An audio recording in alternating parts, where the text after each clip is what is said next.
Jet धाराएं क्या है? What are jet streams? Jet streams are winds that blow high up in the atmosphere. Jet धाराएं पवनें हैं जो वायुमंडल में बहुत ऊपर बहती हैं। एटमॉस्फेयर की या वायुमंडल के अलग अलग लेयर्स आप जानते ही हैं, exosphere, thermosphere, mesosphere, stratosphere, troposphere. तो शोभ मंडल से लेके बहिर्मंडल तक। ट्रोपोस्फेयर में यानी ये शोभ मंडल में, शोभ सीमा के आसपास जेट स्ट्रीम प्रवाह शुरू होता है। अपर ट्रोपोस्फेरिक विंड जो ऊपरी शोभ मंडलीय पवन या ऊपरी वायु परिसंचरण है, तो अराउंड ट्रोपोपॉज यानी शोभ सीमा के आसपास सिर्फ एक ही ग्रेडियंट या एक ही कारण या अंतर होता है। जैसे हमने जब स्थलीय पवनें पढ़ी थी या प्लानिटरी विंड्स पढ़े थे, तब हमने देखा था कि कभी टेम्परेचर यानी तापमान की भिन्नता के कारण, कभी दाब की भिन्नता के कारण ये वायु का परिसंचरण शुरू हो रहा था। लेकिन जब हम हाई एटमॉस्फेयर की बात करते हैं, ट्रोपोपॉज के आसपास यानी शोभ सीमा के आसपास, तो केवल एक ही ग्रेडियंट या अंतर या कारण होता है। तो देखिए होता क्या है, भूमध्य रेखा यानी विषुवत रेखा के आसपास गर्म क्षेत्र होने की वजह से यहाँ पर वायु ऊपर उठती है और यहाँ से ऊपर उठ के शोभ सीमा यानी ट्रोपोपॉज के आसपास आकर फिर ये ध्रुवों की तरफ यानी पोल्स की तरफ मूव होना शुरू करती है और इस तरह से वहाँ पर नीचे इसका डिसेंशन होता है। तो ये डिसेंड होकर फिर वापस एक लूप बनाती है इस तरह से, राइट।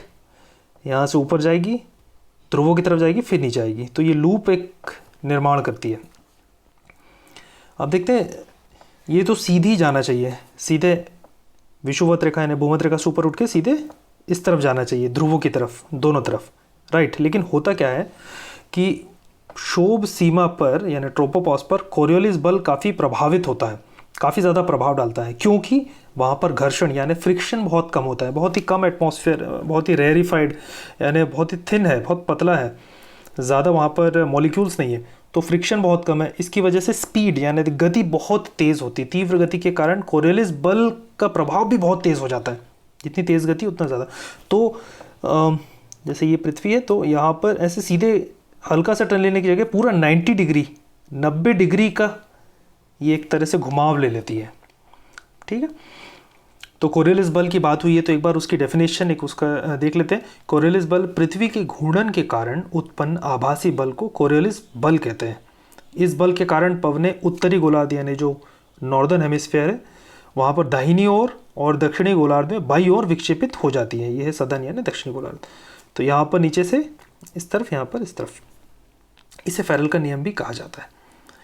वेस्टर्लीज पश्चिमी पवन, तो अपर ट्रोपोस्फेरिक विंड्स या जियोस्ट्रॉफिक विंड्स, तो ऊपरी वायु परिसंचरण वो पश्चिमी प्रवाह के प्रभाव में रहता है। ये वेस्ट से ईस्ट की तरफ बहता है, बहुत ही हाई स्पीड होती है। वेस्ट यानी पश्चिम और ईस्ट यानी पूर्व, इसीलिए इन्हें पश्चिमी पवनें या वेस्टर्लीज कहा जाता है। इसका कारण आपने समझ ही लिया है कि कोरियोलिस बल के कारण किस तरह से 90 डिग्री घुमाव होता है। अब जेट स्ट्रीम जो हमने शुरू में बात की थी, तो जेट धारा, इसकी एक बार एक एग्जांपल देख लेते, एक डेफिनेशन देख लेते हैं। ये एक सक्रिय पट्टी में स्थित शोभ मंडल में अत्यधिक ऊंचाई यानी 12,000 मीटर के आसपास, लगभग 10 या 12 किलोमीटर के आसपास वाली पश्चिमी हवाएं होती हैं। तो ये जो हमने भी वेस्टर्लीज देखा था ना, पश्चिमी पवनें, ये उसी का एक पार्ट होती है, एक बैंड होती है, नैरो बैंड।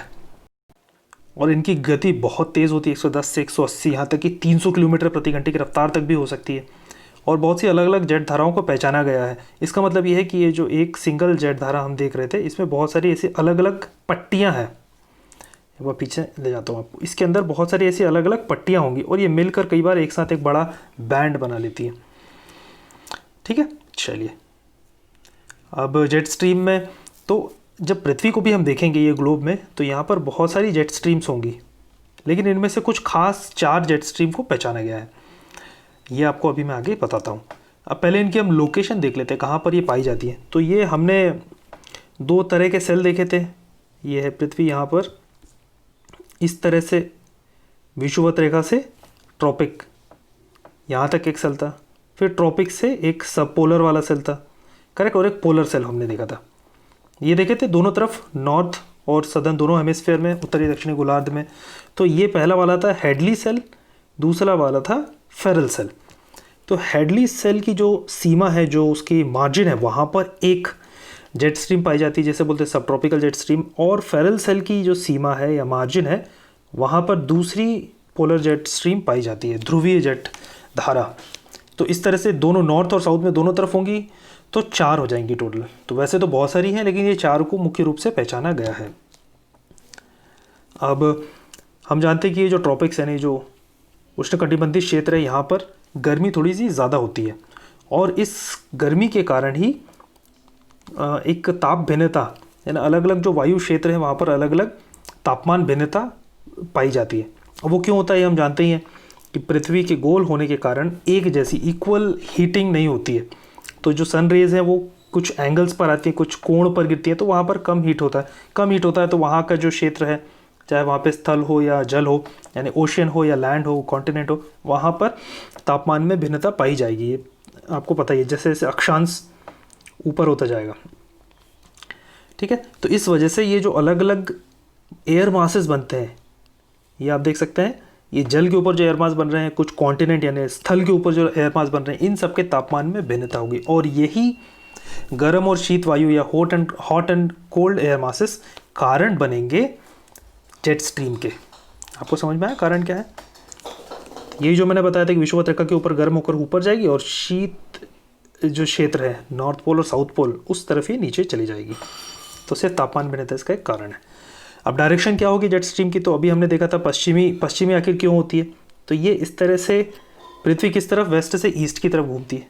अब कई लोग वेस्ट ईस्ट में थोड़ा सा कंफ्यूज हो जाते हैं, वो अपने लेफ़्ट और राइट हैंड को मानने लगते हैं कि ये वेस्ट और ईस्ट उस तरह से, लेकिन वैसा नहीं है। अब आप देखेंगे अगर ये दो आदमी आमने सामने खड़े, तो इसका राइट हैंड तो इस तरफ है, इसके लिए ईस्ट इधर होना चाहिए, लेकिन इसका राइट हैंड तो इस तरफ है, जो सामने खड़ा है, तो उसके लिए ईस्ट यहाँ होना चाहिए। तो ऐसा नहीं होता है, आपको इससे नहीं याद रखना है। आपको भारत का नक्शा याद रखना है। तो भारत के नक्शे में ये है उत्तर यानी नॉर्थ, दक्षिण साउथ, जहाँ पे गुजरात और आपके राजस्थान और ये जो पश्चिमी तट कहलाता है ये पश्चिम, और इधर पूर्व बंगाल, जबकि उसका नाम पश्चिमी बंगाल है। पश्चिमी बंगाल क्यों है? क्योंकि यहाँ पर ये पूर्वी बंगाल का क्षेत्र था जो अभी बांग्लादेश है, तो ये पूर्वी और ये पश्चिमी बंगाल था। कई बार इस वजह से भी लोग कंफ्यूज हो जाते हैं स्टूडेंट्स कि वेस्ट बंगाल तो इधर है तो वेस्ट इस तरफ होगा, आपको ऐसा नहीं याद रखना। तो ये है पूरा पृथ्वी पे भारत, तो पृथ्वी की ईस्ट पूर्व यानी वेस्ट, तो इस दिशा में जेट स्ट्रीम चलेगी, आपको ये याद रखना है, ठीक है। अब क्लियर हो गया आपको? दिशा से आप कंफ्यूज ना होइए। तो जेट स्ट्रीम कुछ इस तरह से लहरों की तरह, तरंगों की तरह बहती हैं ऊपर नीचे। ये भी तापमान भिन्नता के कारण ही होता है। वैसे तो ये सीधी बहना चाहिए, लेकिन ऐसा नहीं होता। ये सीधी बहते बहते धीरे धीरे ऐसे ऐसी लहरें बनाती है, जिन्हें रॉसबी वेव्स या रॉसबी तरंगे कहते हैं। ये भी तापमान भिन्नता के कारण होता है, और इसकी एक साइकिल है। अब जेट स्ट्रीम हमने जो पहचानी थी, पोलर और सब ट्रॉपिकल जेट स्ट्रीम, अब उनमें से कुछ स्थायी जेट स्ट्रीम कौन सी? ये 1 2 3 और 4 नीचे इसी तरह से होंगी, 4, ये 4 स्थायी जेट धाराएं। कुछ टेम्परेरी भी होती हैं, जैसे जून जुलाई अगस्त के महीने में जब भारत की तरफ ये पूर्वी जेट स्ट्रीम बहना शुरू होती है, जिसके कारण मानसून भी प्रभावित होता है या मानसून यहाँ पर आता है। तो ये स्थलीय पवनें, जेट स्ट्रीम कुछ इस तरह से बहेगी। एक सेकंड में आपको फिर से बताता हूँ, कहीं आप कंफ्यूज ना हो जाएं। तो जेट स्ट्रीम के प्रभाव के कारण ये मानसूनी पवनें क्रिएट होती हैं। जब आप पूरा मैप देखेंगे ना, जैसे ये मैं आपको थोड़ा सा एशिया बनाने की कोशिश करता हूँ, यहाँ पर है ये भारत और ये एशिया, ठीक है। तो पहले जेट स्ट्रीम कुछ इस तरह से बहती है, फिर जब सूर्य का आभासी गति होती है ऊपर की तरफ, तो जेट स्ट्रीम थोड़ा और ऊपर खिसक जाती है, यानी जो आपका हिमालय क्षेत्र के उस पार तिब्बत के क्षेत्र में। तो तब जो नीचे वाला हिस्सा है भारत का, ये पूर्वी जेट स्ट्रीम के प्रभाव में आ जाता है, और ये हेल्प करती है फिर आपकी मानसूनी पवन को। तो आई होप आपको जेट स्ट्रीम आज पूरा क्लियर हो गया होगा। Thank you so much for joining. अगर आपके कुछ डाउट्स है तो आप कमेंट बॉक्स में पूछिए। Thank you.